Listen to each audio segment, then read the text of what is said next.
شروع کرتا ہوں اللہ تعالیٰ کے نام سے جو بڑا مہربان اور نہایت رحم فرمانے والا ہے۔ ابو حازم نے کہا،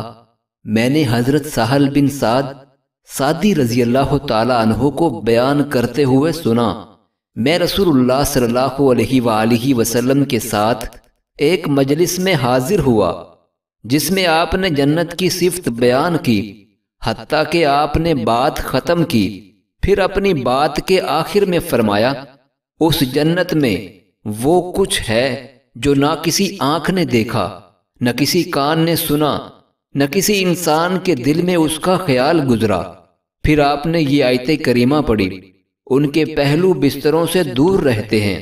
وہ خوف کے عالم میں اور پوری امید کے ساتھ اپنے رب کو پکارتے ہیں، اور ہم نے جو رزق ان کو دیا ہے اس میں سے اللہ کی راہ میں خرچ کرتے ہیں۔ پس کوئی ذی حیات انسان نہیں جانتا کہ جو وہ کرتے ہیں اس کے صلے میں ان کی آنکھوں کی ٹھنڈک کے لیے کیا کچھ چھپا کر رکھا گیا ہے۔ حضرت ابو سعید خدری رضی اللہ تعالیٰ عنہ نے نبی صلی اللہ علیہ وآلہ وسلم سے روایت کرتے ہوئے بیان کیا، آپ صلی اللہ علیہ وآلہ وسلم نے فرمایا، جنت میں ایک درخت ہے جس کے سائے میں ایک تیز رفتار چھریرے گھوڑے پر سوار شخص 100 سال چلے تو بھی اس درخت کا سایہ ختم نہیں ہوگا۔